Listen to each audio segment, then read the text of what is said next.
One of the nicest ways to comp in a duo setting is to play walking bass and chords at the same time. In this video I'm going to take the song Solar and go over a 2-chorus example of how I do this and how I add some rhythmic variation and some passing chords.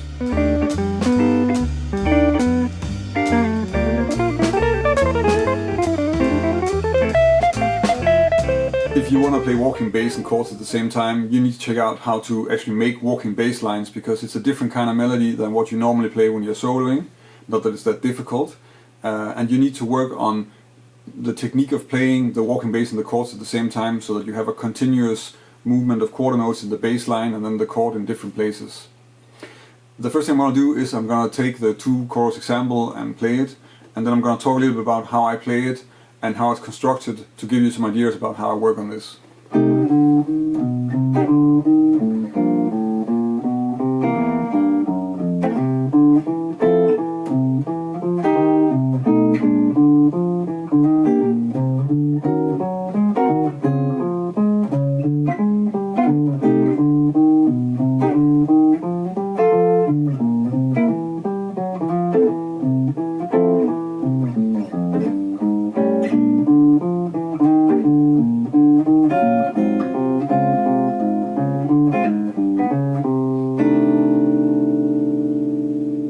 So the first thing I want to talk about is technique, so the right hand technique involved in playing this.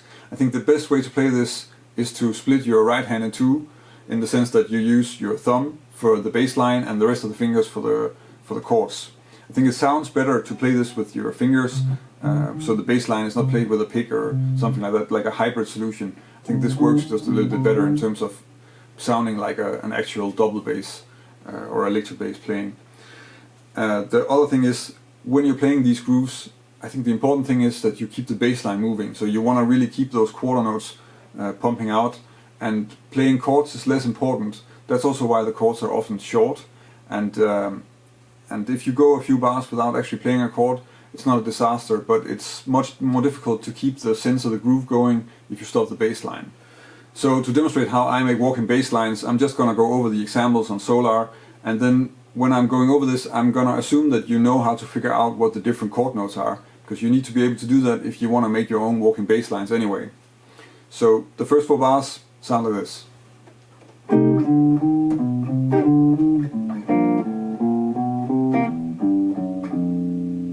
So what we have here is, of course, first is 2 bars of C minor, and it's a C minor 6 chord that I'm playing here, so it's a tonic C minor sound.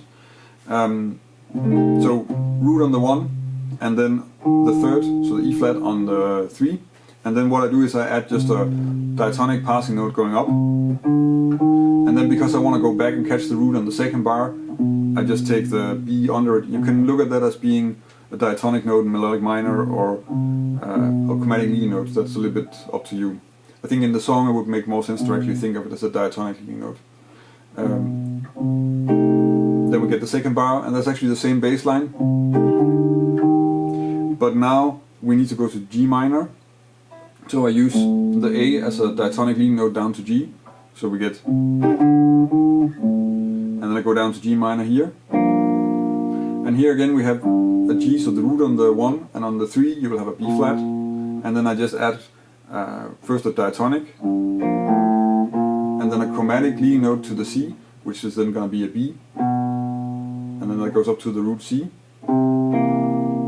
And on the C, walking bass lines are often using open strings. This is something that bass players do a lot, and I think it's a nice thing to sort of also incorporate that in your own walking bass lines, because it makes some things easier to play and also just sounds nice. In this case, it allows me to make a really big skip, because I can go from C and then down to the 3rd, and I'm still just playing in the chord. So now I'm not playing really a leading note, I'm just sort of arpeggiating the chord, which is of course also possible in a walking bass line. And then I'm going up to the 5th on the 3, and then I have a chromatic leading note because I need to go down. This is of course a 2/5 to F, so I need to go down to F, so I use a G flat. So from the F, the bass line sounds like this.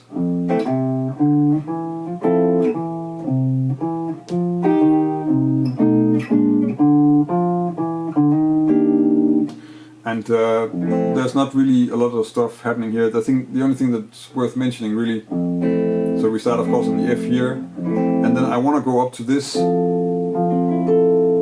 major 7, and the way I do that is actually I'm just skipping up to the 5th, and then I'm just walking up diatonically, and then we're up here on this F, and here I'm just using the arpeggio as bass line, so root, 7th, 5th, 7th, and you can tell like the notes that are on the strong beats are still like root and 5th, and the 7th is something you can use it, but you need to sort of put it on the weaker beats. And then we move on to F minor.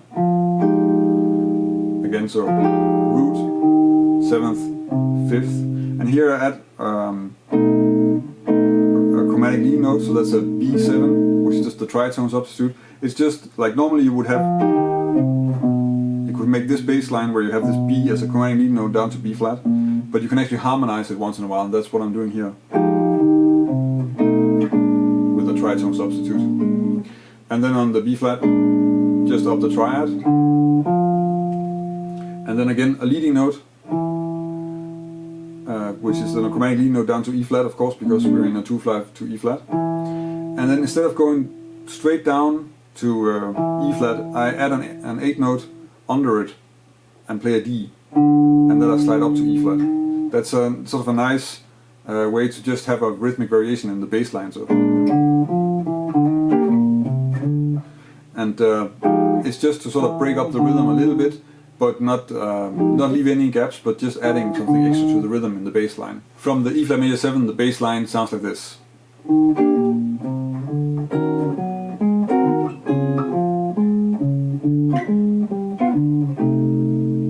So there's nothing really special going on the bass lines here. So we have the E flat. I know already that I want to end up here. So this is the thing that you always want to think ahead, and you always want to decide in advance where you're going with the walking bass lines, because otherwise it's not going to work. So that means that I just go down to the 5th here, and then I walk up the scale, and then I'm on E flat minor. And here I'm using, so I have a 2/5 in one bar, so I want to have the E flat here, and then on the 3 I want to have the A flat, because that's the root of the next chord, and I just add a chord note in between, so E flat, then the 3rd of E flat minor, up to A flat 7, and then down to the 5th again, because I want to go to D flat, and then the bass line on the D flat, because now it's like we're resolving. That's kind of also why I'm playing the chord on the 1 here. Sometimes when you lay down the chord on the 1, it sounds a little bit more like a resolution, and if you're playing on the 4 and on the 1 hand, which is the one that I'm using the most, the 1 hand, you have a little bit more sense of forward motion, and putting the chord on the beat is a little bit more of a resolution, and it stands a little bit more still. So we're just coming out with the chord on the 1 here, and I'm just playing the triad, and then using the root of the triad as leading note, and then we get another quick 2/5. This time it's a C minor 2/5, so that's D half diminished G7. The way I play that is just, so this D minor, with the shell voicing, so the D, and then the A flat, which is a nice leading note to G7, and then using the D as a leading note down to the C for the next chorus. The first 4 bars of the second chorus sound like this.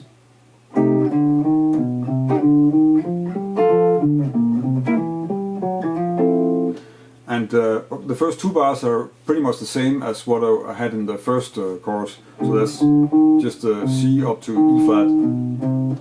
And the only difference is that I'm going to this high G instead, so I'm using this F as a leading note up to G here. And then the G minor bass line is just the arpeggio, so G, F, D, B flat, and then I move up to C. And on C I'm also just using the triad, and then chromatic leading note to F, but then again taking the E under it and sliding up. So that means you get,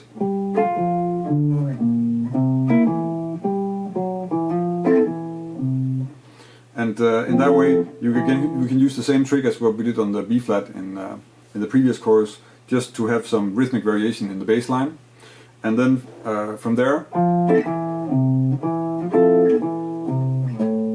the bass line on the F major 7 is only arpeggio notes, so it's like root, 7, 5th, 7, and then just down the arpeggio, so root, 7, 5th, 3rd, and then we go to F minor, and here I'm using sort of it's actually the same bass line as I have on the C minor in the beginning of the chorus, so it's just root, diatonic leading note, 3rd, and then I have a chromatic leading note, which is up to the B flat, so that's an A. And here I'm harmonizing that, because that's possible as well, of course. And the A7, the only point of the A7 is just to move up and resolve to the B flat. So that means that if you play the A7 here, you need to play the B flat 7, but for the rest it works really well. And it's just a nice effect to have in there, and you can add sort of an extra surprising sound that you resolve right away. And then on the B flat 7, it's completely the same as the previous chorus, so triad, leading note, and then grabbing the note under the root and sliding up. The last 4 bars sounds like this.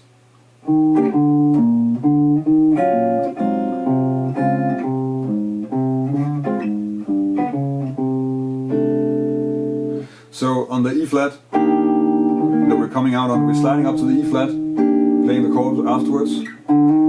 I think when you're making the slide, you cannot really, it would be a bit illogical to actually play the chord, so that's gonna sort of imply that the chord is always after the one.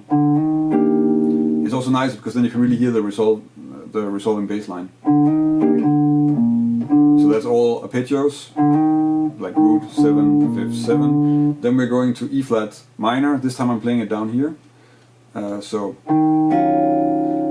then sort of another straightforward, really normal bass line for a quick 2/5 is to say, take the root on the 2, of course, and then leading down to the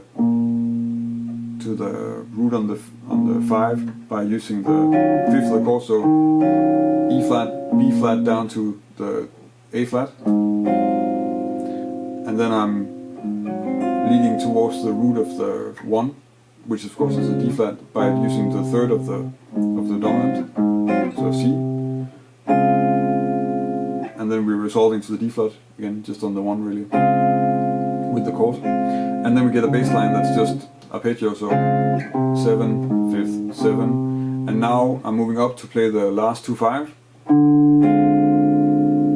and that's again the same as the first time around. I'm playing the root on the 2, then the flat 5 as a leading note down to the root of the dominant, so the A flat down to G, and then I'm using a chromatic leading note to C, and I'm doing that by using a D flat, and then adding the C minor 6 voicing.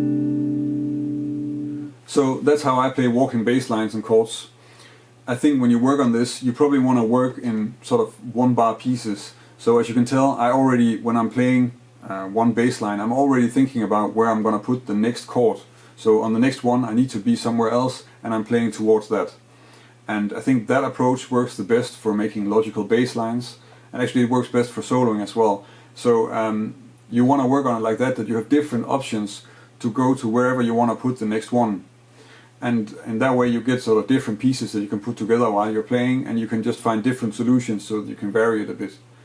That's an easy way to build vocabulary, and you can already have something to play if you just practice those 1-bar solutions that you can connect. When it comes to playing the chords at the same time, because I didn't talk too much about that, I think in the beginning you want to work with 2 places where you want to place the chords, and mostly because it's a lot easier if it's close to where you put the root. So all the chords that we're thinking about in this are usually with the root and the bass. So it's going to be, if I play a 2-5-1 in E flat, it's going to be this. And that's how I'm going to construct the bass line, so I'm going to do. And then you want to work on using the chord when you're close to the bass note, just because that's easier. As soon as you start moving the bass line around, you might lose notes in the chord. So in the beginning, work on just the 1 and the 1 and. Those are the easiest ones. So if we have my 2-5 bass line here, so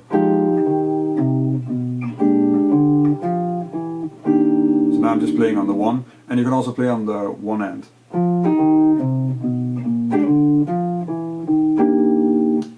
And that way you have a little bit of variation in where you put the chords, and as you can tell in the examples on Solar, I tend to use sort of different things and sort of just change that up a bit, and it's not really motivated by too many things. Sometimes like putting the chord on the beat sounds a little bit more like a resolution, and the other one is a little bit more moving, but there's not really sort of any strategy involved in that.